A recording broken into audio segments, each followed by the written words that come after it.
Ustoz, agar Amir Temur Amir Husaynning singlisi O'ljoy Turkon og'aga uylanmaganda, Amir Husayn bilan ittifoq vujudga kelarmidi?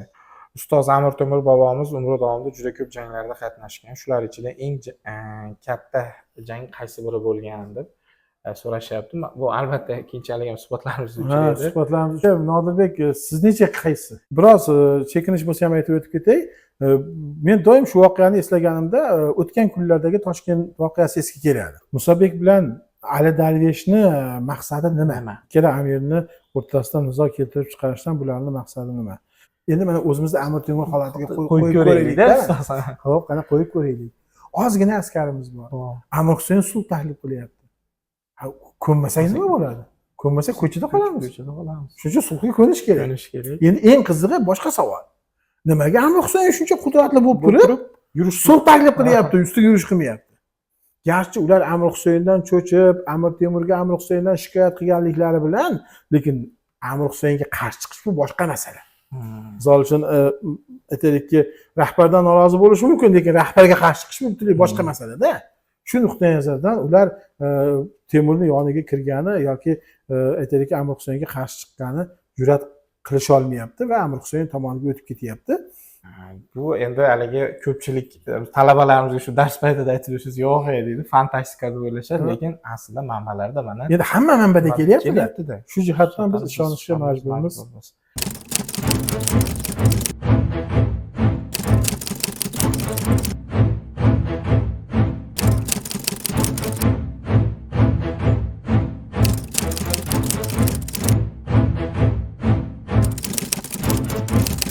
O'zbek adabiy tiliga asos solinganligi, ya'ni o'sha Chig'atoy tili nomi bilan atalgan u paytda o'zbek. Assalomu alaykum hurmatli mushtariylar. Farg'ona davlat universiteti O'zbekiston tarix kafedrasi professor Usmonov YouTube kanaliga xush kelibsizlar. An'anaviy Amir Temur Sohibqiron hazratlari tarixiga bag'ishlangan navbatdagi Temurnoma ko'rsatuvimizni boshlash arafasidamiz. Ustoz, dastavval ruxsatingiz bilan bizning bevosita o'sha ijtimoiy tarmoq YouTube kanaliga kelib tushgan savollarga to'xtalib o'tadigan bo'lsak, birinchi o'sha Nozimjon Azimov nik nomidagi mana shu mushtarimiz tomonidan kelib tushgan savol. Assalomu alaykum. Ustoz, tasavvur qiling, siz Amir Temur tarixini yozgan olimlardan biri bilan uchrashish imkoniyati paydo bo'lsa, qaysi biri bilan uchrashgan bo'lardingiz? Nega u olimni tanlayapsiz va qaysi tarixiy jarayon bo'yicha suhbatlashgan bo'lardingiz? Bu yerda mushtarimiz o'sha Sharafiddin Aliyaziy, Nizomiddin Shobiy, Ibn Arabshoh, Natanzi, Hofiz Zavr, Mirxon, Xondamir va Muhammad Haydar Mirzo kabi bir nechta o'sha muarrixlarni Temuriylar davriga oid ismlarini keltirgan. Juda qiziq savol ekan. Men o'zim ham hozir savolni eshitiboq o'yga tushib qoldim.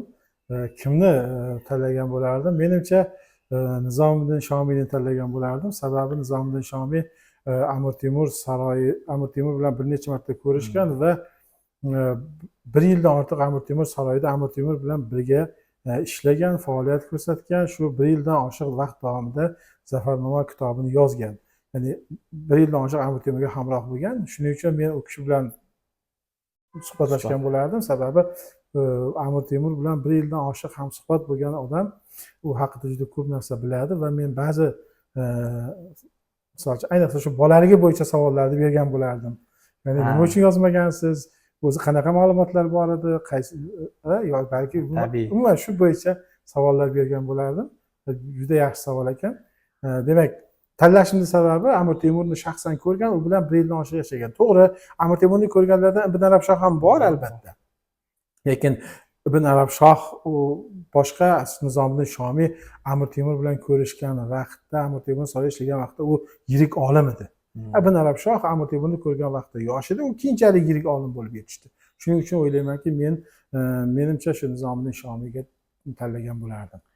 Va albatta o'sha voqea masalasida bolalik yillari haqida albatta. Bolalik yillari haqida so'ragan bo'lardim. Xo'p, rahmat. Ustoz, yana bir savol mana shu mushtarimizdan kelib tushgan. Ustoz, agar Amir Temur Amir Husaynning singlisi O'ljoy Turkon og'aga uylanmaganda, Amir Husayn bilan ittifoq vujudga kelarmidi? Amir Temur Tug'luq Temurxonga kuyov bo'lganda vaziyat qanday kechar edi? degan mana shu mushtarimiz yana navbatdagi savolni berib o'tishyapti. Endi xo'p, menimcha Amir Temur bilan Amir Husayn o'rtasida ittifoq tuzilishini yoki birgalikda harakat qilishlarini o'zi aslida rasman ittifoq tuzildi degan joyi ham yo'q. Ittifoqchilikda harakat qildi deyiladi. Bunaqa bir shartnoma tuzib ittifoq tuzishmagan albatta. Birgalikda harakat qilishgan, ittifoqchilikda harakat qilishgan. Lekin har holda shu narsani bo'lishiga menimcha bu nikoh masalasini eng katta bir sabab emas. Eng asosiy sabab ularni manfaatlarini bir-biriga mos kelganlik. Ya'ni Amir Husayn ham, Amir Temur ham demak mo'g'ullarga qarshi, ya'ni mana bu Chig'atoy ulusining ikkinchi qismi bo'lgan Sharqiy Turkiston va Yetisuvdan kelib bu yerni zabt etayotgan, talon-taroj qilayotgan, demak o'sha paytda mahalliy aholi tili bilan aytganda mo'g'ul deb ataladigan ko'chmanchilarga qarshi birgalikda kurash olib borishni maqsad qilishgan. Ya'ni ularni manfaatlarini birligi ularni birlashtirgan. Nikoh shu birlikni mustahkamlagan bo'lishi mumkin. Shu nuqtai nazardan agarda shu nikoh bo'lmaganda ham o'ylaymanki, men Amir Temur bilan Amir Husayn birgalikda harakat qilishgan bo'lardi. Mana Amir Husayn bilan birgalikda harakat qilgan ko'pgina boshqa amirlar ham bor. Masalan, aytishimiz mumkinki, mana O'ljayta apartu, yana boshqa amirlar bor, birgalikda harakat qilishgan. Ba'zan Amir Husayn yoniga qo'shilishgan, ba'zan undan ketib qolgan. Masalan, Sher Bahromlar ham birgalikda. Shu jihatdan o'ylaymanki, bu nikoh asosiy o'rinda emas. Endi To'g'li Temurxonni kuyovi bo'lganda deyilgan ikkinchi savolning ikkinchi qismi. Balki To'g'li Temurxonni kuyovi bo'lganda Amir Temurni Movarounnahrda hokimiyatni egallashi aynan mana bu 1360-61-yillarda bir yana ham bir osonroq kechgan bo'lishi mumkin edi. Ya'ni u To'g'li Temurxondan, ya'ni yoki uni bu yerdagi vakillardan bir hokimiyat uchun kurashda yordam olishi mumkin edi, lekin bunday bo'lmagan. Endi tarixda agar bilan masalan hal qilib bo'lmaydi. Rahmat ustoz. Yana bir kuzatuvchimiz Botirbek Tursunov nomli nikdan kelgan. Ustoz Amir Temur bobomiz umri davomida juda ko'p janglarda qatnashgan. Shular ichida eng katta jang qaysi biri bo'lgan deb so'rashyapti. Bu albatta keyinchalik ham suhbatlarimiz uchun edi. Suhbatlarimiz uchun. Menimcha Nodirbek, sizning qaysi? Manimcha Amir Temur uchun eng o'sha katta jang deb hisoblaydiganim bu men uchun albatta Oltin O'rda hukmdori To'xtamishxon bilan 1395-yilgi jangni men shunday deb hisoblardim. Terek jangi. Terek jangini, chunki hudud jihatdan ham bu ulkan masofani, qo'shinlarning qatnashishi jihatdan ham murakkab vaziyatdagi bilamizki, Terek jangidan oldin vaziyat Amir Temurda suvoriylarida anchagina murakkab sharoitda edi. Bu meni albatta shaxsiy fikrim. Yo, men ham shunga qo'shilaman. Haqiqatan ham Terek jangi bu Temurning faoliyatidagi eng katta jang. Bu Anqara jangi emas. Terek jangida Anqara jangidan ko'ra ko'p sonli qo'shin qatnashgan har ikki tomondan ham. Undan tashqari Terek jangi 4 kun davom etgan. Bu juda katta jang bo'lgan. Yaxshi, keng savol. Xo'p, Botirbek Tursunov yana shu mushtariy savol berish, sal ortografik xatolar bor. Menimcha kuzatuvchi shu narsani nazarda tutadi. Amir Temur bobomiz Amir Temur g'orida qachon yashagani haqida savolni ko'rdim. Qachon yashagan bu? Ma'lumotlar mavjudmi deyilyapti. Yo'q, manbalarda bu haqda hech qanaqa ma'lumot yo'q, lekin taxmin qilaman, men qachon yashab. Shu savolni ko'rgan paytimda hayolimga keldi. Nodirbek, mana bu adashmasam 3-suhbatlarimizda gaplashdik-ku. Temur Amudaryodan o'tib kelib 48 kun Samarqandda turadi. Samarqanddan turishdan keyin mana bu Qarshi tomondagi Hisor tog'lariga chiqib ketadi. Ana o'sha Qarshi tomondagi Hisor tog'lariga, ya'ni Shahrisabz tomondagi Hisor tog'lariga chiqib ketgan vaqtda o'sha g'orlarda yashagan bo'lsa kerak.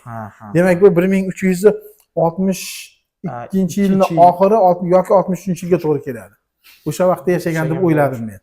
Yana shu kuzatuvchimiz, ustoz bir yilcha avval tojikistonlik olimlar Temuriylar haqida qo'llanma topib olgan ekan degan gaplar paydo bo'ldi. Shu rostmidi degan. Ha, bu 18-asrga oid bo'lgan Temurnoma edi. Umuman 18-asrda Temurnomalar yozilgan, Farsiy tilda yozilgan Temurnomalar bor. Shundan ba'zilarini yana bitta qo'lyozma Tojikistondan topildi. Bu Temurnomalar Amir Temur vafotidan keyin, demak 300-400 yil o'tgandan keyin yozilyapti. 300 yil o'tgandan keyin yozilyapti deb hisoblaymiz. Va bu Temurnomalarda ko'proq xalqning o'sha tarixiy manbalarda aks etmagan Amir Temur tarixiga nisbatan xalqning o'zi ijod qilgan yoki xalqni orasida tarqalgan turli xil rivoyatlar ko'proq bulardan o'rin egallagan.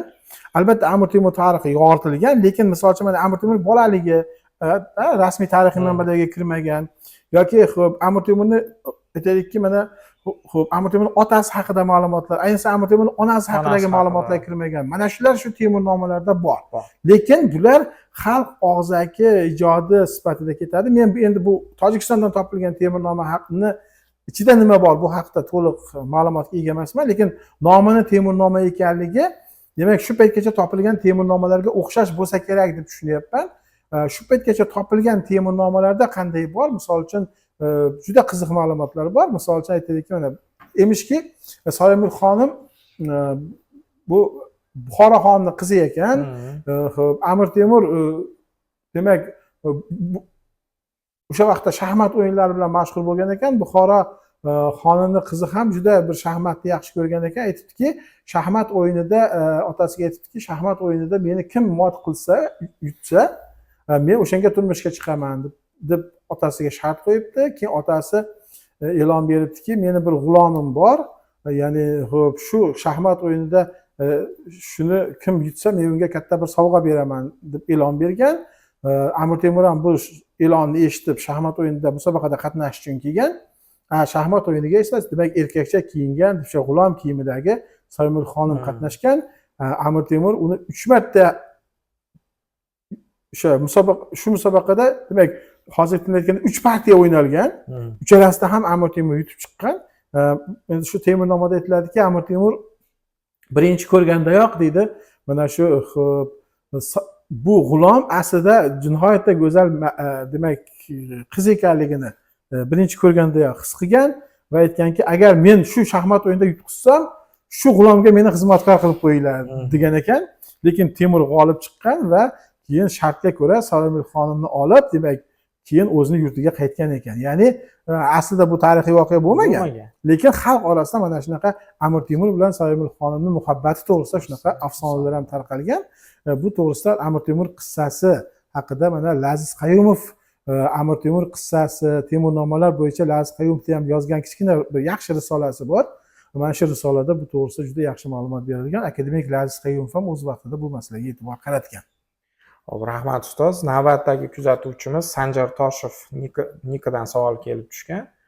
Sarbadorlar mag'lub bo'lgan o'sha mo'g'ullar yetakchisi, menimcha shunday nazarda tushaki Ilyos Xo'jamidi, kim edi degan. Shunda Ilyos Xo'ja edi. Adashmasam unga o'sha yerda javob yozib qo'ydik. Ilyos Xo'ja edi. Xo'p, hurmatli mushtariylar, hozirgacha mana avvalgi ko'rsatuvlarimizda kelib tushgan savollar to'planib qolgandi. Ustoz tomonidan mana javob berildi deb o'ylayman. Yana qanday sizni mana shu kungacha bo'lgan ko'rsatuvlar yuzasidan bo'lgan qiziqtirgan savollaringiz bo'lsa, bemalol izohlar qismida ustoz qoldirishlari mumkin bo'ladi. Endi ustoz ruxsatingiz bilan bugungi ko'rsatuvimizga qaytadigan bo'lsak, eslaringizda bo'lsa, hurmatli mushtariylar, voqealarimiz 1366-yilda, ya'niki Samarqanddan Sarbadorlar harakati tugatilanishi, shundan so'ng hokimiyat Amir Husayn qo'liga o'tishi davrida tugatgan edik avvalgi ko'rsatuvimizni. Endilikda ustoz bilamizki, Sarbadorlar yetakchilari ham bu harakat tugatilgandan so'ng Amir Husayn mamlakatda mutloq yetakchilikni qo'lga olgandan so'ng u tomonidan bir nechta ishlar amalga oshirila boshlaydi. Xususan bu ma'na shaxsiy doim qiziqadigan masala, nima uchun aynan darhol balkim boshqa masalalar bordir, endi manbalarda ko'zga ko'rinadigan soliq siyosatiga o'ta boshladiki, ya'niki mana shu davrga kelib 66-yilda mahalliy bek va amirlarga soliq sola boshladi va bundan norozi bo'lgan bek va amirlar o'zlari uchun mana shu Amir Husaynga shikoyat eta olmaganliklaridan Amir Temurning huzuriga borib shu masalaga murojaat etishyapti. Soliq siyosatini Amir Husayn shunday izohlayaptiki, men o'sha xorazmlik Husayn Sofini bilan quda bo'lmoqchiman va adashmasam shu qalam puli uchun yig'ilyapti degan mazmundagi soliq bo'linayotgandi. Shu masaladan ustoz boshlasak, menimcha to'g'riroq bo'ladimi deb o'ylayman. Xo'p, yaxshi. Haqiqatan ham shunday bo'ldi. Mana siz aytganingizdek bo'ldi. Ya'ni o'sha endi buni takrorlab o'tirish hojati yo'q. Va shunda endi Amir Temur aytmoqchimanki, o'zini qo'shiniga solingan soliqni, demak, qo'shin to'lolmagandan keyin bir qismini o'zi to'ladi va bu to'lov ancha katta bo'lgani uchun, avvalo nima uchun qo'shin to'lolmadi degan savol bo'ladi. Qo'shin to'lolmasligining sababi manbalarda aytilishicha bo'yicha o'sha Loy jangidagi mag'lubiyat vaqtida juda ko'p demak ot va boshqa bir haligi aytaylikki mol-mulk mo'g'ullar qo'liga o'lja tushgan yoki talofat bo'lgan. Natijada Amir Temur qo'shinida xizmat qilayotgan yoki Amir Temur tasarrufida bo'lgan Jakubek, Sayfiddin, Oqbug'a, Elchi Bahodir, Davlatshoh Baxshi va boshqa shunga o'xshash ko'plab beklar juda katta mol-mulkini yo'qotgan. Va ular mana shu mol-mulkni yo'qotganligi tufayli o'zlari ham demak og'ir ahvolda bo'lganliklari sababli Amir Husayn tomonidan solingan soliqni to'lash olmagan. Endi shu yerda qiziq savol tug'iladi. Demak, beklarga ham, boshqalarga ham soliq solingan ekanda. Albatta, demak, biroz chekinish bo'lsa ham aytib o'tib ketay. Men doim shu voqeani eslaganimda o'tgan kunlardagi Toshkent voqeasi esga keladi. Toshkent eslangda bo'lsa, o'tgan kunlarda bo'lgan voqea, Qo'qon qo'shinlari Toshkentni qamal qilganda, toshkentliklar qattiq qarshilik ko'rsatib, Qo'qon qo'shinlarini mag'lubiyatga uchratishadi. Qo'qonliklar qaytib ketgan vaqtda shu aytaylikki, Toshkent begi xalqqa soliq soladi. Qani urushdan endi chiqqan, o'z begi uchun jonini qurbon qilgan xalq soliqqa duch keladi. Natijada xalq norozi bo'lib, Yusufbek boshchiligida isyon ko'taradi. Xuddi shunga o'xshagan holat bo'lyapti. Kechagina urushdan chiqdi, lekin shu zahoti Amir Husayn soliq solyapti. Avvalo soliq solishning sababi shundan iboratki, birinchisi, demak, o'sha Husaynning o'zini ham xazinasi bo'shab qo'ygan. Va Husayn natijada aytaylikki, bu soliq orqali o'zining xazinasini to'ldirmoqchi bo'lyapti. Demak, bu soliq aytaylikki, qandaydir bir turli xil mana bu talab-to'p voqealar natijasida to'lanmay qolgan, yig'ilmay qolgan soliqni olayotgan bo'lishi mumkin. Xo'p, endi yana bitta narsaki, bu yerda xo'p, Amir Temur xo'p, demak, boya aytdim, beklarga ham soliq solinyapti. Demak, bu beklarga soliq solindigani beklarga tegishli bo'lgan mulklarga soliq solinyapti-da. Shu mulkda yashaydigan, demak, shu mulklarga misol uchun aytaylikki, Jakubekka tegishli bo'lgan bir hududlarda yashaydigan aholi ham shu soliqni to'lash kerak-da. Demak, bu soliqni to'lashga, yuborishga Jakubek mas'ul. Yoki Sayfiddinbekka biror bir tuman berilgan bo'lsa, Sayfiddinbek shunga mas'ul-da. Ya'ni Sayfiddinbekka boshqaruvga berilgan tuman, buni solig'ini yig'ishga ham shu mas'ul, shu soliqdan kelgan daromad ham ma'lum bir darajada Sayfiddinbekka ham tegishli. Shu nuqtai nazardan bular aytayaptiki, bizning qo'limizdagi mol-mulklar demak soliq to'laydigan darajada emas, o'zimizni mol-mulkimizni demak dushmanga oldirib bo'lganmiz. Shu jihatdan biz soliq to'lashda qiynalyapmiz degandan keyin Amir Temur ularga yordam beradi. Xo'p, endi ikkinchisi, Amir Temur ham bir bek edi. Demak, Amir Temurning o'ziga ham shunaqa bir tegishli joylarga ham soliq tushgan. Demak, o'ylaymanki, bu yerda yozilmagan taqdirda ham Amir Temur ham demak o'ziga tegishli qismni ham to'lagan va mana bu o'ziga yaqin bo'lgan beklarga tegishli bo'lgan qismni ham to'lagan. Va mana manbalarda aytiladi, to'lashda hatto Mahduliyo O'ljoy Turkon xonimni ham isirg'asi demak to'lanadi. Endi manbalarda balki bo'rttirilgandir. Har holda Husaynbek shu isirg'ani ko'rib ham o'zi tanigan bo'lsa-da, uni qabul qildi deyiladi. Lekin buni endi bundan qanchalik to'g'ri, buni bilmaymiz. Lekin manbalarda shunday qayd etilgan. Endi shunda ham baribir 3000 oltin yetmay qoladi. Bu endi 3000 oltin tanga bu juda katta pul. Misol uchun o'sha vaqtda bu kumush tanga haqida gap ketmayapti. 3000 demak belgilangan soliqdan 3000 oltin yetmay qolgandan keyin demak Amir Temur va uning atrofidagi odamlar to'lashi kerak bo'lgan soliqdan 3000 kam bo'lib qoldi to'lagandan keyin ham. Va shundan keyin Amir Temur aytadiki, men shu 3000 ni hisobiga o'zini otlarini jo'natadi Husaynga, lekin Husayn otlarini olgani, Amir Temurning tegishli bo'lgan otlarini olgani xijolat bo'lib, ularni qaytarib yuboradi. Lekin shunda ham aytadiki, haqiqatan men demak Husaynbek Xivadagi demak Xiva emas endi, Xorazmdan demak, Husaynbek Sofiyning qiziga o'g'limni uylantirmoqchiman. Demak, sen 3000 yorliqni o'sha 3000 oltin tangani to'yona qilib keyin yuborgin deydi. Haqiqatan ham Amir Temur uni keyinchalik ko'p o'tmasdan demak uni orqasidan o'sha pulni jo'natib, o'zi ham keyin aytaylikki ovga chiqib ketadi. Ustoz, endi mana soliq mana shu masalasida endi bir nechta savollarim bor. Mana manbalarda asosan e'tibor berib qaraydigan bo'lsak, asosan misol uchun o'sha ismi keltirilgan Sayfuddinbek, Jakubek, misol uchun Amir Temurning qaynotasi. Bu qanday tushunishimiz mumkinki, bu Amir Temurning atrofidagi misol uchun bek yoki amirlarga nisbatan shu yuk kelib tushyaptimi? Misol uchun yozilmadida Samarqandda yoki boshqa hududdagi amir va beklar ham Amir Temurga shikoyat qilayotganligi masalasida. Bu demoqchimanki, bu guruhvozlikni bir ana shu paytdagi ko'rinishi emasmi demoqchimanda. Endi xo'p, bo'lishi mumkin qanday? Misol uchun Loy jangidagi mag'lubiyatda bularni aybdor deb hisoblab, bularga jarima sifatida soliq solayotgan bo'lsa, shunday faqat bularning o'ziga solingan deb tushunishimiz mumkin. Agar bu jarima bo'lsa. Lekin buni jarimaligi to'g'risida ma'lumot yo'q. Demak, bu barcha shu Amir Husaynga bo'ysungan, Amir Husaynga nisbatan bo'ysunganligi qalamiy bo'lgan hududlarga solingan soliq. Ya'ni bu bo'ysunganligi qalamiy deganimizki, Amir Temurning so'zi qayerdaki aytaylikki so'zsiz o'tadigan. Amir Husayn bu soliqni yig'ish uchun qo'shin tortib borishi shart bo'lmagan. Qalamda o'zida, ya'ni qalamda yozilgan farmon bilan ham bu soliq to'lanadigan joylar qalamiy deyiladi. Demak, qalamiy bo'lgan hududlarda solingan bo'lsa kerak, faqat manbalarga endi Amir Temurning huzuriga kelib shular arzot qilganligi uchun bularning ma'lumoti manbalarga kirgan. Balki boshqalar endi Amir Temurga yaqin emasdir, uni oldiga kelib murojaat qilmagandir. Bu haqda endi ma'lumotlar yetarli emas. Menimcha faqat Temurning atrofidagilarga soliq solingan deyish uchun manbalarni yana bir marta ko'rishimiz kerak. Jarima degan agar so'z bo'lsa, unda faqat Amir Temurning atroflariga solingan bo'ladi va Loy jangida Amir Temur va uning atrofidagi beklar aybdor deb topilgan bo'ladi. Xo'p, ustoz, rahmat. Endi mana bu masaladan so'ng, misol uchun Amir Husayn o'zini qat'iy talabini belgilab, men Solisaroyda bo'laman, bularni yuborasizlar dedi. Amir Temur ham mana shu masalani yig'gandan so'ng biroz hordiq chiqarib, siz aytganingiz yuqorida ovga chiqib ketdi.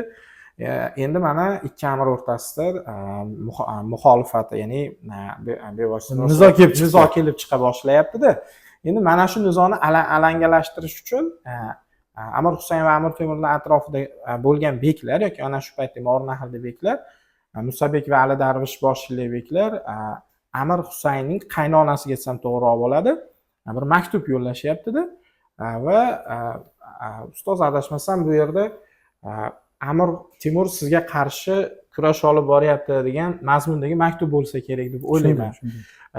Bu endi voqealarning ikkinchi qismiga qarab, ya'ni nizoni alangalanishi bo'lyapti. Bu yerda endi albatta tug'iladigan savol, mana shu bek va amirlar, men o'ylaymanki, mana shu soliq siyosatida muxolifat kelib chiqmagandan so'ng buni o'ylab topishdimikan deb o'ylayapman-da, ikki amir o'rtasidagi munosabatlarni buzish uchun. Endi avvalo haqiqatan ham shu Musabek bilan Ali Darveshni maqsadi nima? Shu ikkala amirni o'rtasida nizo keltirib chiqarishdan bularning maqsadi nima? Avvalo bu Musabek bilan Ali Darvesh, bular xo'p Jaloyir qabilasidan, bular Bahrom Jaloyirni, bu o'ldirilgan Boyazid Jaloyirni, demak Ali Darvesh Boyazid Jaloyirning o'g'li Musabek Boyazid Jaloyirni qiziga uylangan, uni kuyovi. Misol uchun Orzu Malik Musabekning xotini Boyazid Jaloyirning qizi bo'ladi va undan tashqari ham Boyazid Jaloyir bilan qarindoshligi bor bularni. Demak, bularning maqsadi Temur va Husayn o'rtasida nizo keltirib chiqarish orqali Mo'g'rinahlning shimoliy sharqiy hududlarida Jaloyiriylarning hukumatini mustahkamlamoqchi. Chunki buni bundan keyingi voqealarda ham ko'ramizda. Bularning maqsadi asosan shu bo'lgan. Demak, esingizda bo'lsa, Bahrom Jaloyir, Boyazid Jaloyir, kechirasiz, Boyazid Jaloyir Tug'luq Temurxon qaytib ketgandan keyin Xo'jand, hatto Samarqandni ham egasi bo'lib olgan edi. Xuddi o'sha vaziyatni bular yana o'zaro urushlar orqali qaytarishga harakat qilyapti va O'rda xotin orqali bu ishni amalga oshirishga harakat qilyapti. O'rda xotin Amir Husaynni, demak, qaynonasi, Tarmashirinning xotini Amir Husayn Tarmashirinning qiziga uylangan. Shu Amir Husaynning xotinining onasi bu o'rdoq xotin bu vaqtda Samarqandda yashaydi. Demak, va mana shu Samarqanddan o'rdoq xotin maktub jo'natyapti qiziga. U qizi uni Amir Husaynga ko'rsatyapti va Amir Husayn bu xatni xonga ko'rsatyapti. Va go'yoki mana men bu nizoni men hal qilmayman, ya'ni tepamizda xon bor, xon o'zi ko'rib chiqsin deb xonga beryapti. Demak, Qo'g'irchoq xon Amir Husayn tomonidan qo'yilgan xonga beryapti. Bu xon endi taxtda o'tirgan xon bu narsani xo'p, o'rdoq xotin huzurida bu xatni mazmunini, bu xat qanchalik to'g'ri noto'g'riligini hal qilinglar deb topshiriq beryapti. Bu topshiriqdan keyin Amir Temur Samarqandga borib o'rdoq xotin huzuriga boryapti. Va bu Ali Darvesh bilan Musabek esa Samarqandga yuzma-yuz, ya'ni bu masalani yolg'on yoki rostligini hal qilish uchun bo'lish kerak bo'lgan yig'ilishga ular kelmayapti. Yuzma-yuz yig'ilishga kelmayapti. Ular qaytib ketyapti. Natijada bu narsa amalga oshmagandan keyin Amir Temur yuzi yorug' bo'lib, ya'ni haqiqatan men hech qanaqa fitnada aralashganim yo'q. Mana bu menda fitnachilikda da'vo qilganlar yuzma-yuz uchrashishdan qo'rqib qochib ketdi deb xotirjam bo'lib Samarqandga qaytib, Shahrisabzga qaytib kelyapti. Lekin bu yurishni endi bu nizo bu safar chiqmagandan keyin amirlar to'xtamayapti. Mana endi bu haligi Sherbahrom bilan Bahrom Jaloir, ya'ni Jaloirlarning boshqa vakili Bahrom hamda endi Xuttilon hokimi Sherbahrom. Ikkalasi mana bu Amir Temurning yoniga kirib, yo'q, baribir ikki o'rtaga nizo chiqdi, baribir sizni endi Amir Husayn sog' qo'ymaydi, imkon bo'lishi bilan sizni yo'qotadi. Shuning uchun yaxshisi Amir Husaynga qarshi isyon ko'taraylik, birgalikda uchimiz birgalikda harakat qilaylik deyapti. Va bunda mana hatto bular bir-biriga ancha demak va'da berishyapti, aytayaptiki, Sherbahrom aytayapti, meni mana Odil degan yigitim sizni huzuringizda qolsin, siz o'zingiz ishongan bir yigitni menga bering, men uni o'zim bilan olib ketaman, bir-birimizga sadoqatimizga shu ikkalasi kafil bo'ladi deb aytayaptiki, men Xuttilonga boraman, qo'shin yig'ib, demak Amir Husaynga qarshi isyon ko'taraman, siz bilan birgalashib Amir Husaynga qarshi yurish qilamiz Balxga deb kelishyapti.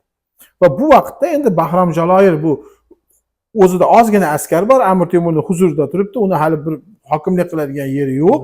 Shunda endi Amir Temur aytayaptiki, demak Jaloirlarni Bahrom Jaloir orqali o'ziga og'dirib olishi mumkin. Buning uchun nima qilish kerak? Bahrom Jaloirning yoniga Temur o'zining askarlarini qo'shyapti-da, Xo'jandga Musabek bilan Ali Darveshni ustiga yuboryapti. Borasan, Musabek bilan Ali Darveshni demak u yerda hokimiyatdan olasan, Xo'jandning egasi bo'lasan va Xo'janddagi qo'shinni yig'ib kelib qo'shilasizlar deyapti. Demak, rejaga ko'ra Xo'jand atrofidagi Jaloirliklarning qo'shini Temurga kelib qo'shiladi, Xuttilondan Sherbahromning qo'shini kelib qo'shiladi va uchalasi birgalikda keyin Amir Husaynning ustiga yurish qilish kerak bo'ladi. Sherbahrom mana ketdi o'zining joyiga.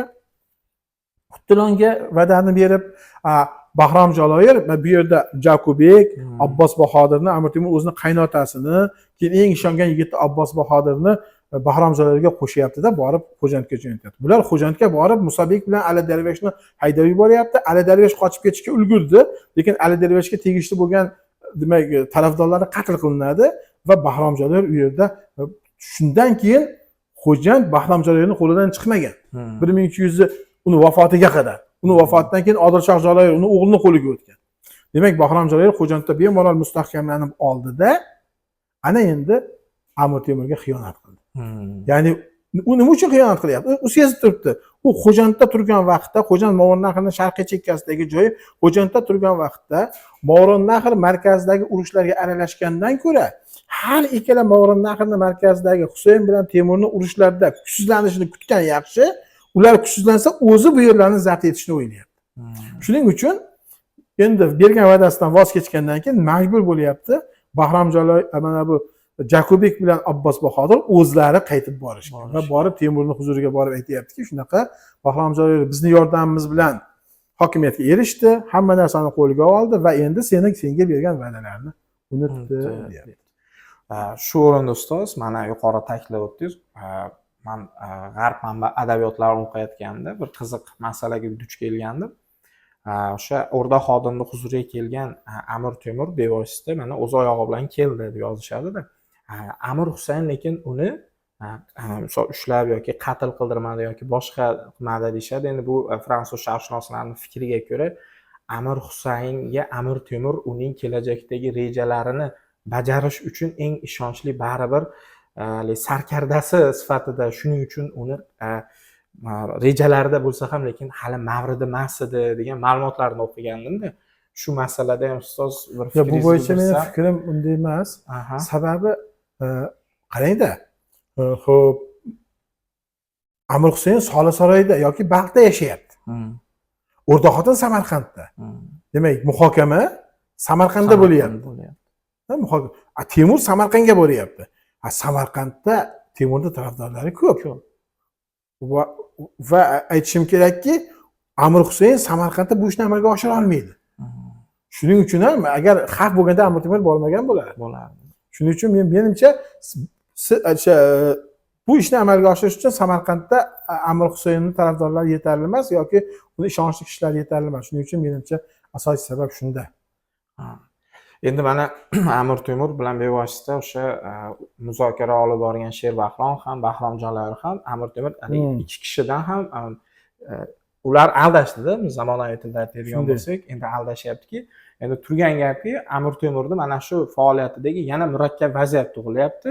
Endi atrofida endi qo'shin yig'ilishi kerak bo'linyapti va qayergadir qaysi Movarounnahrda qaysi qabilasi yoki qaysi yetakchisiga murojaat qilish masalasi bo'lyapti. Bu endi adashmasam ustoz Yasovriylarga yoki mana shu masala ko'tarilyapti ustoz. Endi bu yerda shunday bo'lyapti-da, hali Sherbahrom xiyonat qilgani yo'q. Hali Bahrom Jaloyir xiyonat qilgani yo'q. Jarayon ketyapti. Sherbahrom Qutulonga ketdi, qo'shni yig'yapti. Bahrom Jaloyir, Jakubek, Abbos Bahodir Xo'jandga ketdi, Xo'jandda kurash davom etyapti. Temur endi qo'shin yig'ish uchun o'zi Samarqandga kelyapti. Va Samarqandga kelgandan keyin Samarqandda turgan ba'zi beklar Temur tomoniga o'tmasdan qochib ketdi. Xo'p, bularning nomi manbalarda bor, lekin hozir esim kelmadi. Biz qochib ketdi va shundan keyin Temur Samarqandga Qora Hinduka barlosini hokim qilib qo'ydi. Lekin Qora Hinduka barlos ham Temurdan voz kechib, demak Amir Husayn tomoniga o'tib ketdi. Ya'ni joyini tashlab Amir Husayn tomoniga kuch askarlar bilan demak jo'nab ketdi. Shu vaziyatda demak Qorovulnaslar bilan Yassavriylar o'rtasidagi nizolardan Temur foydalandi. Yassavriylar bular katta ko'ch Movarounnahdagi, ular asosan Samarqand atroflarida yashagan o'sha vaqtda. Mana Xizr Yassavriyni bilardik biz. Temurning do'sti bo'lgan, Saripul, Totkand degan Samarqand atrofidagi joylarning hokimi edi. O'sha Yassavriylar Temur tomoniga o'tdi. Temurni qo'llab-quvvatlaymiz dedi, chunki ularning maqsadi Qorovulnaslarga qarshi kurash. Shuning uchun ham Temur Yassavriylar bilan yaqinlashdi. Temur keyinchalik ham Yassavriylar bilan yaqin bo'lgan. Misol uchun ba'zi manbalarda Amir Temur keyinchalik valiahd qilib tayinlangan Pir Muhammad Qobuliy bor-ku, uni onasi ham Yassavriylardan bo'lgan. Temur Yassavriylar bilan Qudanda aloqalarini ham o'rnatgan. Xo'p, ana endi bu voqeaga qaytadigan bo'lsak, Temur demak Yassavriylardan ittifoqchi topib, ana qaytib Shahrisabzga kelyapti Samarqanddan. Ana undan keyin Sherbahrom Qutulonda isyon ko'tardi. Shundan keyin Temur qo'shini bilan demak xo'p, janubga qarab yura boshladi. Ya'ni Qarshi vohasidan borib, demak Surxon vohasiga Boysunga qarab bora boshladi. Va qo'shin borayotgan vaqtda, yo'lda ketayotgan vaqtda birinchi mana Sherbahromning xiyonati haqida eshitdi. Ya'ni Sherbahrom dushman tomoniga o'tib ketganligini eshitdi. Xuddi shu vaqtda Amir Husayndan demak Amir Temur oldiga elchilar keladi. Elchilar bir xo'p Ibodulloh bilan xo'p yana bir bek Amir Temur tomonidan Amir Husayn tomonidan elchi bo'lib keladi. Bu elchilar sulh tuzilish masalasini o'rtaga qo'yadi. Lekin Amir Temur endi hali Amir Temurga Sherbahromning xiyonati haqida xabar kelgani yo'q. Undan tashqari mana bu xo'p Bahrom Jaloyirning xiyonati haqida xabar kelgani yo'q. Temur sulhga rozi bo'lmaydi va xo'p aytaylikki sulh taklifini rad etadi va sulh taklifi bilan kelganlar qaytib ketadi. Xuddi shu vaqtda Temur sulh tuzishi mumkin deb o'ylab Yassavriylar Temur sulh tuzsa, Temur ham Qorovulnaslar tomoniga o'tib ketsa, biz dushman bo'lib qolamiz deb qo'rqqan Yassavriylar Temurdan voz kechib orqaga qaytib ketadi. Manbalarda garchi shunday deyilayotgan bo'lsa-da, menimcha Yassavriylarga Sherbahromning xiyonati haqida Bahrom Jalolievning xiyonati haqida ma'lumot yetib kelgan bo'lsa kerak. Hmm. Yoki o'sha shu ma'lumotlar Temurga kelgan vaqtda yassaviylar ham buni anglab yetgan. Natijada yassaviylar qaytib ketgandan keyin Temur birdaniga 3 tomonlama qiyin vaziyatda qoladi. Sherbahrom ham xiyonat qildi, Bahrom Jaloliev ham xiyonat qildi. Uning ustiga yassaviylar ham Temurni sulh tuzishi mumkinligidan cho'chib qaytib ketdi. O'sha vaqtda xuddi bitta savol bor, haligi masala bor. Mana bu aniqda demak Bahrom Jalolievning xiyonat haqida xabar yetib kelgani aniq. Chunki Jakobek bilan Abbos Bahodir qaytib kelib, yassaviylarni shu yerda ushlash kerak degan taklifni bildiradi Temurga. Lekin Temur bunga ko'nmaydi. Sababi yassaviylar Temurga ittifoqdosh bo'lib kelgan edi. To'g'ri, ular ittifoqdan voz kechib qaytib ketyapti. Lekin ular xiyonat qilib dushman tomoniga o'tib ketayotgani yo'q. Ularni kelajakda qaytarib olish mumkin. Shuning uchun ham Temur agar biz hozir yassaviylarga daxl qiladigan bo'lsak, kelajakda ularni o'z tomonimizga og'dirishimiz yoki kelajakdagi do'stlarimizdan ayrilib qolamiz. Shuning uchun yassaviylarni fikrini hurmat qilib, ularni kuzatib qo'ygan ma'qul deydi. Ya'ni Temur o'ziga oshiqcha dushman orttirishni xohlamaydi, chunki bu vaqtda Temurning ahvoli o'zi anchagina og'ir edi. Va shundan keyin Temur ortga qaytadi. Demak, Boysundan ortga qaytib, yana G'uzorga yetib keladi. Ustoz, endi menimcha hammada tug'ilayotgan savol tabiiy. Mana Amir Temur Samarqandga kelyapti yoki o'zi qo'ygan dorug'asi ham Amir Husayn tomonga o'tib ketib qolyapti-da. Buni qanday siyosiy voqelik yoki siyosiy jarayon bilan bog'lashimiz mumkinki, bu davrda Amir Husaynning obro'si shu qadar yuqori ediki, barcha undan qo'rqib Amir Temur bilan ittifoq tuzishdan norozi bo'lib o'tib ketyaptimi? Yoki Amir Temurni mana shu davlatchilik, kelajakda davlatchilik tuzish rejalariga ularda ishonch yo'qmi? Nima uchun mana shunday? Menimcha har ikkalasi hamda Nodirbek haqiqatan ham endi baribir aytish kerak, mamlakat kimniki o'sha vaqtdagi legitimlik bo'yicha? Amir Husaynnikida, chunki u Amir Qazag'anning nabirasi. Birinchi bo'lib qo'g'irchoq xon chiqargan Amir Qazag'an, Amir Qazag'andan keyin Amir Abdulla, Amir Abdulladan keyin hokimiyat Amir Husayn qo'liga o'tdi-da. Ya'ni sulola davom etyapti-da. Shu jihatdan Amir Husaynning mavqei juda yuqori. Garchi ular Amir Husayndan cho'chib, Amir Temurga Amir Husayndan shikoyat qilganliklari bilan, lekin Amir Husaynga qarshi chiqish bu boshqa masala. Misol uchun aytaylikki, rahbardan norozi bo'lish mumkin, lekin rahbarga qarshi chiqish butunlay boshqa masala-da. Shu nuqtai nazardan ular Temurning yoniga kirgani yoki aytaylikki Amir Husaynga qarshi chiqqani jur'at qilisha olmayapti va Amir Husayn tomoniga o'tib ketyapti. Aytishimiz mumkinki, bu o'sha Temurning hali yoshligi, undan tashqari aytaylikki, hali yetarli darajada tajriba to'plamaganligi bilan ham bog'liq bo'lishi mumkin. Yoki o'sha kurashlarda hali yetarli darajada obro' orttirmaganligi ham bo'lishi mumkin. Xo'p, endi o'sha asosiy qismga suhbatimizga qaytadigan bo'lsak, Amir Temur mana o'sha siz aytganingizdek G'uzorga kelib joylashyapti va endilikda faqatgina o'zi Amir Husaynga qarshi yakka holatda bo'lyapti-da, shunday aytsak to'g'riroq bo'ladi. Bu vaziyatda ham lekin faqat o'zini shaxsiy qo'shini bilan qolyapti-da. Bu vaziyatda ham endi Amir Husayn endi adashmasam ikkinchi marotaba elchilarni yuborgan edi. Xizr xazinachimi? Shunday Xizr xazinachi masalasi dedi. Lekin Amir Temur bu elchilarga ham endi shuncha inson uni aldagandan keyin ishonchsizlik menimcha Amir Temurda yuqori bo'lib ketdi. Rad javobini bermoqchi bo'ladi. Lekin atrofidagilar yo'q, sulh tuzishga undashadi uni. Bu harakatdan sulh tuzgan manfaatdorlik deydi. Endi mana o'zimizni Amir Temur holatiga qo'yib ko'raylik-da. Xo'p, qana qo'yib ko'raylik. Ozgina askarimiz bor. Amir Husayn sulh taklif qilyapti. Ko'nmasak nima bo'ladi? Ko'nmasak ko'chada qolamiz. Shuning uchun sulhga ko'nish kerak. Endi eng qizig'i boshqa savol. Nimaga Amir Husayn shuncha qudratli bo'lib turib, sulh taklif qilyapti, ustiga yurish qilmayapti? Mana shu savolga ko'proq javob berishga deb o'ylayapman. Qarang. Menimcha bu yerda eng asosiy masala Amir Husayn, Amir Temur masalasini bir yo'la hal qilmoqchi. Ya'ni qarindoshlik aloqalari bu vaqtda uzildi. O'lchay Turkon og'a 1366-yilda vafot etdi. Ya'ni Amir Temur hali mana bu o'rda xotinning oldiga masalani muhokama qilgani borib qaytib kelgandan keyin bu yerda O'lchay Turkon og'a vafot etdi. O'rtada qarindoshlik aloqalari yo'q. Shu vaqtda Amir Husayn hiyla yo'li bilan Amir Temurni qo'lga olib, uni qatl qilib yuborsa, masala butunlay hal bo'ladi. Lekin katta qo'shin bilan Amir Temurning ustiga kelsa nima bo'ladi? Amir Temur qochib ketadi. Va yana kurash davom etaveradi.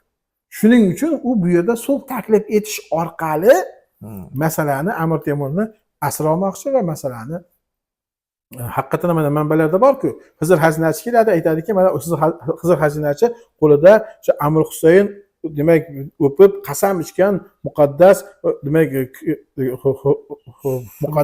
muqaddas kitob Qur'oni Karim bilan birga keladi va mana aytadiki, mana shu kitobning guvohligida Amir Husayn qasam ichdi, demak sizga tegmaydi, u yoqdan demak 300 yo'q 100 nafar odam bilan u keladi deydi, siz 100 nafar odam bilan borasiz, birgalikda ko'rishasizlar va sulh tuzasizlar deb bir-biriga va'da berishadi.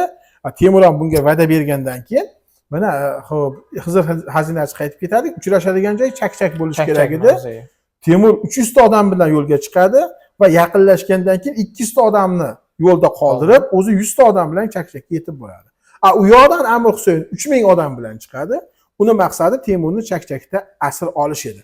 Qarang, o'sha vaqtda bir kishi, demak, Amir Husayn qo'shnidagi bir kishi Amir Husayndan qochib ketib, Temur Husayn sulhga xiyonat qilyapti. Uni u 100 ta emas, 3000 ta odam bilan kelyapti va Temurni asir olmoqchi deb, demak, Temur qo'shniga yetib kelib aytadi. Temurning eng yaqin beklaridan biriga aytadi, bu bekning ismi ham bor edi. Bor. Aytadi, lekin beklar shu ma'lumotni Temurga yetkazishmaydi. Demak, ular o'ylaydiki, baribir sulh tuziladi. Sulh tuzilsa, demak, biz ham omon qolamiz degan ma'noda bu xabarni yetkazmaydi. Natijada Temur ham bexabar, demak 100 ta askar bilan uchrashuvda turadi. U yoqdan esa Amir Husayn qo'shinlari kelib Temurga hujum qiladi va bu yerda jang bo'ladi. Jang bo'lgan. Va mana shu jangda Temur qo'lga tushmasdan qochib ketadi.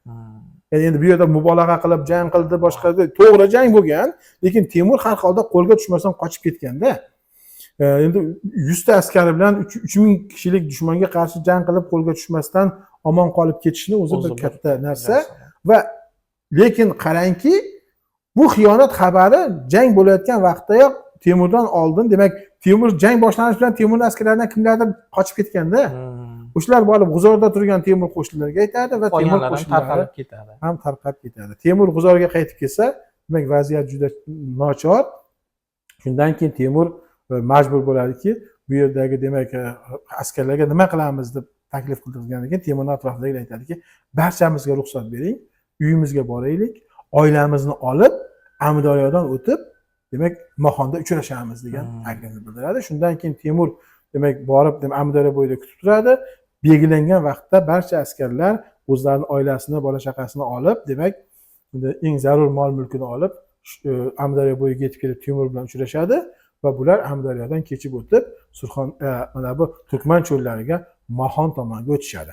Amir Husayn esa, demak, o'zini qo'shni bilan dastlab G'uzorga yetib keladi, G'uzordan kelib Qarshini egallaydi va Buxoroga odam jo'natib, bu yerlarni, demak, qo'l ostiga kiritib bo'lgandan keyin, demak, bu yerga Musabek boshchiligidagi 5000 kishilik, keyin mana bu Malik Bahodir boshchiligidagi 7000 kishilik qo'shinni Qarshi vohasida qoldirib, o'zi yana Solisaroyga qaytib ketadi. Ustoz, mana menimcha barchada tug'iladigan savol o'sha, hattoki Amir Temurni avvaldan tanigan qul qochib kelsa ham, uni yaqin insoniga kelib Amir Temur qani, shunaqa xabar bor deb aytsa ham ular yetkazmayapti deyapsiz. Bu qanday tushunishimiz mumkinki, ya'ni Amir Temurni mag'lubiyati ular uchun ham manfaatlimidi yoki ular yana bu yangi sulh tuzilyapti, to'qnashmaymiz, biz ertaga jang yoki boshqa bir hududlardan o'ljasiz qolib ketamizmi degan nazarmi, yoki uchinchisi o'zlarini xavfsizligini o'ylashyaptimi? Ortga chekinib ketgan ma'qulroq deb o'ylashyaptimi? Xo'p, endi mana manbalarda aytayapti, shuni aytib ketdik. Amir Temurga tegishli bo'lgan qullardan bir qul o'sha vaqtda Amir Husayn qo'shnida bo'lgan ekan. O'sha qul qochib kelib, Bahrom nomli navkarga aytgan. Lekin bu navkar beklar bilan maslahat qilganda, navkarlar, beklar, yo'q, bu gapni Temurga yetkazmasligimiz kerak deb aytadi. Bularni mana manbada yozilishicha, agar bu so'zni Temurga aytsak, jang bo'lib, muxolifat bo'ladi va yana haligi xo'p sulh buziladi deb o'ylashadi. demak bularni maqsadi e, hatto bo'lishi mumkinda shu bular oxirigacha sulh tuzilishiga umid qilgan va shu sulh orqali demak o'zlarini xavfsiz bo'lishiga ishongan. Ha. Agarda ular bu sulhga ishonmaganda edi, demak mana bu aytaylikki navkarning so'zlariga ishonganda edi, bular buni chunki bu bitta Temur qo'lga tushsa bular ham omon qolmaydi baribir. Demak bular Temurga kelib aytgan bo'lardi. Balki bu bular o'ylagan bo'lishi mumkin, sulh tuzilishini istamagan odamlar tomonidan maqsadli yetkazilayotgan yolg'on deb o'ylayotgan bo'lishi mumkin. Ha. Chunki Temur bilan Husayn o'rtasida sulh tuzilishini istamaydigan kuchlar ham bordi. Endi ustoz mana yuqorida aytganingizdek, Amir Temur va uning yaqinlari o'sha Moxon yoki Amudaryo u tomoniga o'tib ketishdi. Endi bu albatta ularning istagi mana shu qaytadan Qashqadaryo vohasiga qaytish. Shu yerda bir Amir Temur tomonidan o'sha zamonaviy til bilan aytadigan bo'lsak, juda bir hiyla ishlatilgan desak ham to'g'riroq bo'ladi. Ustoz shu masalaga to'xtalib o'tadigan bo'lsak, ya'niki xuddiki Amir Temur Amudaryoni bu yog'ida emas, Xuroson yoki boshqa hududlarga qarab ketganligini savdogarlar orqali ma'lumotini berish masalasi. Endi bu yerda birinchi navbatda qarangda, Nodirbek. Temur u yoqqa o'tgandan keyin Amudaryoning tomoniga Turkmansho'larga Moxonga borgandan keyin birinchi Alibek joni Qurboniyni oldiga odam jo'natyapti. Hamda Hirot beklariga odam, Hirot atrofidagi beklarga odam jo'natyapti-da. Hatto Hirot beki Malik Husayn Kurtga emas. Sababi Temurda endi bu vaqtda ancha demak aytaylikki mavqega nufuzi tushib ketdi. Shuning uchun u Hirot hokimlariga xizmat qilayotgan beklarga, jumladan Alibek joni Qurboniyga odam jo'natib yordam so'rayapti. Hech kim Temurga yordam bermayapti. Va shundan keyin Temur 2,5 oy bu yerda turibdi, kutib. Hech qanaqa muddat yordam kelmagandan keyin nihoyat siz aytganingizdek hiyla ishlatishga qaror qiladi. Qarshiga ketayotgan karvonlarga biz G'uzorga ketyapmiz deb aytib, biz Xurosonga ketyapmiz deb aytib, Xurosonga qarab yo'lga chiqadi. Qarshi karvon, demak Qarshiga borib, Qarshidagi Amir Musabek va Malik Bahodirga albatta ular so'raydi, Temurni ko'rdingizda, Temur Xurosonga ketdi deb ular aytgandan keyin ular ancha bemalol holatga tushadi. Shundan foydalangan Amir Temur demak taxminan bir 300 ga yaqin yigiti bilan endi bu vaqtda shuncha askari qolganda o'zlarini oilalarini Moxonda qoldirib, o'zlari Amudaryoni kechib o'tishadi va Qarshi atroflarini o'rganishadi. Yodingizda bo'lsa, oldingi suhbatlarda aytganmiz, Amir Temur 1366-yili Qarshi qalasini o'zi qurdirgan edi. Qarshini yaxshi bilganligi uchun bu yerda Jakubek Amir Temurning qaynotasi Temurga aytadiki, taklif bildiradiki, Musabek ustiga shabuxun qilaylik. Shabuxun degani bu tungi hujum. Tunda hujum qilaylik va uni Musabekni asir olaylik, uni asir olsak qo'shinni tarqab ketadi degan fikrni bildiradi. Lekin Temur bu fikrga qo'shilmaydi. Temurning bu fikrga qo'shilmagani to'g'ri bo'lgan ekan. Chunki Temur keyinchalik Qarshini egallagandan keyin bular qochib ketishni o'rniga Qarshini qamal qiladi. Demak, Shabuxun hujumi urilgan vaqtda bu qo'shin mag'lubiyatga uchrab qochib ketadi deyish xato bo'lgan ekanda, Temur buni to'g'ri anglagan ekan. Son jihatdan ham ancha ustunda. Son jihatdan bir-biriga raqobat qila olmaydi. Qiyoslab bo'lmaydi. Endi qarang, shunda Temur aytadiki, Qarshini demak men avval o'zim borib deydi. Endi shu darajaga tushdiki, oldida 240 ta odam bor, 3 kishi bilan boradi. Temur shaxsan o'zi razvedkaga. Qarang, shunday holatga tushdiki, o'zi razvedkaga boradi. Endi misol uchun kimgadir bor deyishga ham balki bir qudrati, bir aytaylikki ma'lum darajada bir o'zining kayfiyati ham endi odamda bir o'ziga bo'lgan katta ishonch bo'lish kerak-ku, kimgadir buyruq berish uchun da, o'zining ahvoli, o'zi ma'lum bir tushkunlikda bo'lgan vaqtda o'zi tashabbus ko'rsatish uchun bo'lsa kerak, o'zi boradi. Endi menimcha o'sha Qarshini yaxshi bilganligi, Qarshi devorini qurdirganligiga ishongan, o'zi borib atrofini yarim kechasi aylanadi. Haqiqatan ham bu qo'riqchilarni demak uyquda ekanligini ko'radi, ular Temur borganligini bilmaydi va o'zi aylanib qalani ko'rib chiqib, qala devorini bitmay qolgan joyini, qurilish oxiriga yetmasdan ko'proq tuproq to'plab qo'yilgan joyini topadi. Va topgandan keyin qaytib kelib, qirg'ich kuchini o'sha yerga demak topshiriq beradiki, demak yonidagi odamga ko'rsatadi ham shu devorni mana qayerda qanday qilib joylashgan, kelishdi? mana reja tuzilyapti-da, bittasi otlarga qarab turibdi, u bilan boryapti. Kim qayerdan hujum qilish ko'rib ol. Ya'niki mana shu devor mana shu qismidan. Ikkinchisini albatta qolgan Qarshi qal'asini u endi baribir o'zi qurdirgan past balandini siz aytganingizdek juda yaxshi biladida. Keyin albatta bu yerda adashmasam muhit ham xuddi shunday bo'ladiki, asosiy qo'shin ham qal'aning ichida bo'lmaydi. Xuddi shunday. Shu ham bu Amir Temur uchun bir katta yutuq bo'ladida. Chunki haligi yuqorida siz aytganingizdek, Xuroson tomonga Amir Temurni ketdi degan ma'lumotni yetib kelishi mening fikrimcha mo'g'ullarni atrofni talon-taroj qilib ketish uchun yoki o'sha Husaynning askarlarini balkim atroflarini tarqalib ketishiga sabab bo'lgan bo'lishi mumkin. Juda to'g'ri aytdingiz. Endi haqiqatan qarangda bu yerda 43 kishini otlarni saqlab turish uchun qo'yadi. 100 kishigini devorga shotib qo'yish uchun qo'yadi. 100 kishini darvozaga hujum qilish uchun qo'yadi. Va ular xuddi Bobur mana Samarqandda Shayboniyxondan o'g'irlab olgan-ku, o'g'irlab oldim deydi. Xuddi o'shanday, demak, to'satdan tongga yaqin to'satdan hujum qilishib, bular devor oshib, bitmagan joydan shoti bilan orqali oshib darvozani egallaydi. Darvozani egallagandan keyin 100 kishi darvozadan kirib, shahar ko'chalarini egallaydi va dushman hali o'ziga kelmasdan shahar qal'a egallanadi. Shahar emas, qal'a egallanadi. Bu yerda shunday tushunish kerak, mana o'sha vaqtda Qarshi qal'asining devori butun shaharni qamrab olmagan bo'lsa kerak. Chunki bundan keyingi jang jarayonlarini o'qisak, shahar ko'chalarida jang bo'lganligi aytiladi, bu hisordan tashqarida, qal'adan tashqarida. Demak, qal'ani egallaydi va qal'ani egallagan vaqtda Amir Musoni oilasi qal'a ichida bo'ladi. Va Amir Musoni o'g'li, xotini va xizmatkorlari qo'lga tushadi. Shunda Amir Temur Amir Musoni o'g'lini qo'yib yuboringlar. Muhammad degan o'g'li bo'ladi. Keyinchalik aynan shu Muhammadni Amir Temur kuyov qiladi. Qo'yib yuboringlar deydi. Ya'ni u borib otasiga borib vahimada bu xabarni aytsa, qo'shin tarqab ketadi degan fikrni bildiradi. Lekin aslida bunday bo'lib chiqmaydi.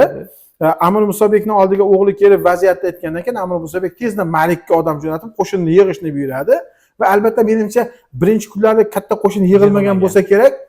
Mana ular shahar demak qal'a devorining atrofini qamal qilishadi va janglar bo'ladi. Janglarda mana e'tibor qilsak aytadiki, 300 ta jangchi bilan bu devorga hujum, bu darvozaga hujum qildi, 200 ta jangchi bilan u yoqdan keldi degan ma'lumotlar bor. Mana shu ma'lumotlarda keyin qal'a ichidan Temur askarlari ham chiqib jang qilganda shahar ko'chalarida jang qiladi.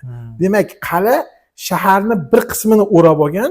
Demak, shaharni bir qismi, shaharning ayrim mahallalari qal'adan tashqarida.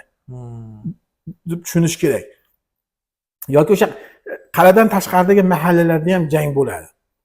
Ana endi mana shu janglar jarayonida demak aytishimiz mumkinki 3 kun o'tsa ham Temur qal'ani o'z qo'lida saqlab turadi.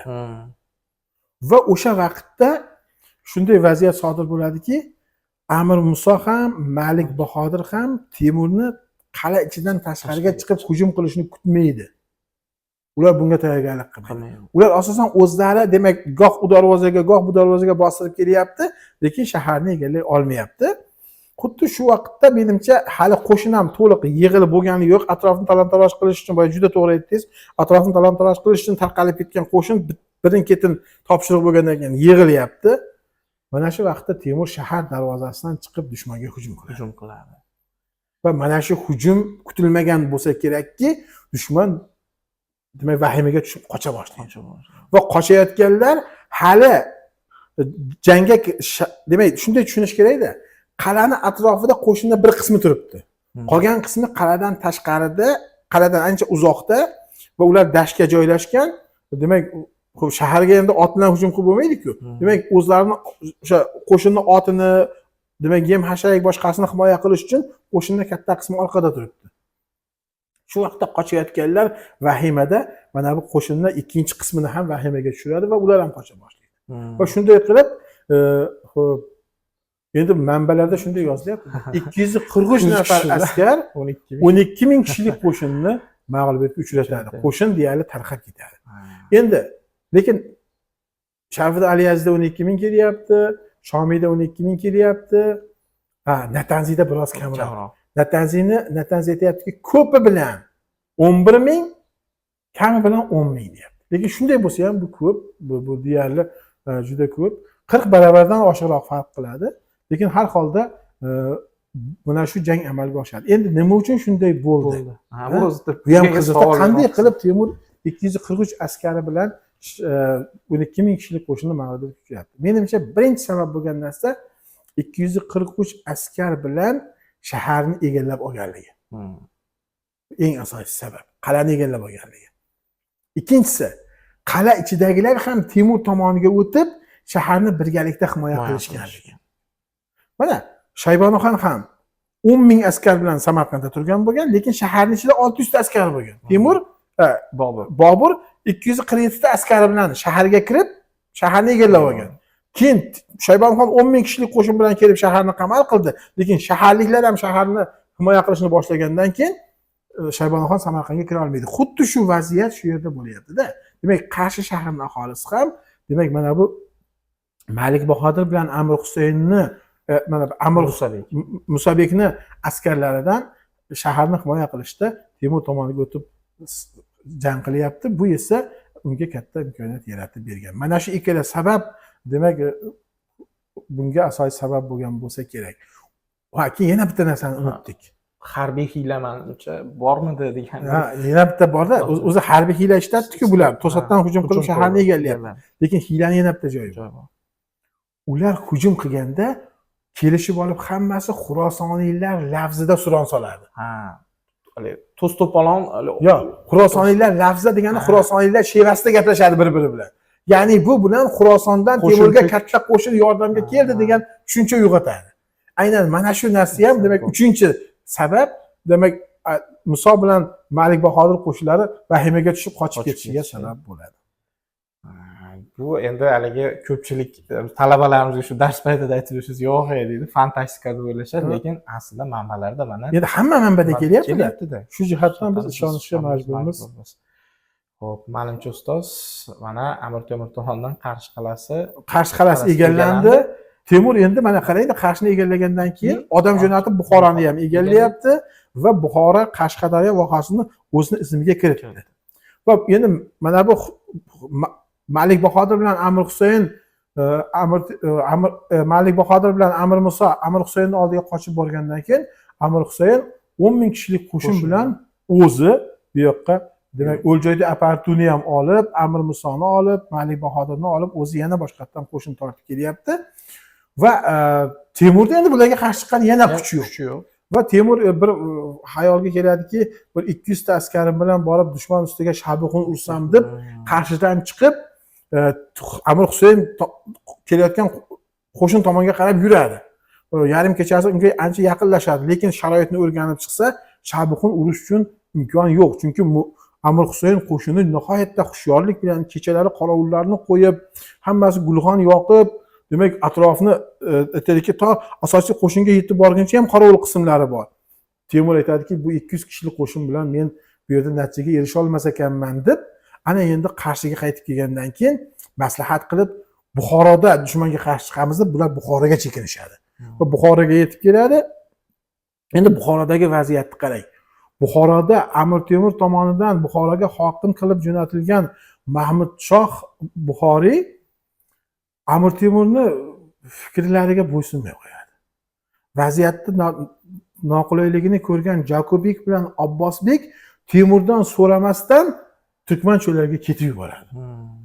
Temurni eng ishongan deb aytganlarimiz Jakobek ham, Sayfuddinbek, mana bu Abbos Bahodirlar, demak, bu yerda ular aytadi, Temurga aytishadiki, biz bilan Buxoroda qolishni foydasi yo'q.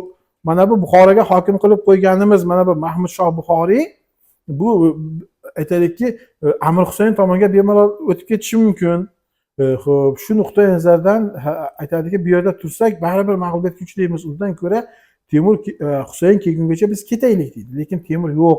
Endi Temur baribir Movarounnahrda bitta shaharni bo'lsa ham o'z qo'lida saqlab tursa, ertaga kelajakda bir narsaga erishaman degan umidda Temur qoladi. Juda og'ir ahvolda qoladi. Lekin qarang, shunday vaziyatda qolyaptiki, yaqin insonlari Temurni tark etdi. Temur bu yerda qolyapti, lekin bu yerdagi inson Temurni yetarlicha hurmat qilmayapti. Va Temur aytadiki, Buxoroni himoya qilish bo'yicha o'zining takliflarini bildiradi. Lekin bu takliflarni ham Mahmud Shoh Buxoriy qabul qilmaydi. Va oxir oqibatda Temur ham boyagi ketganlarni ortidan ketishga Ketishga majbur majbur bo'ladi.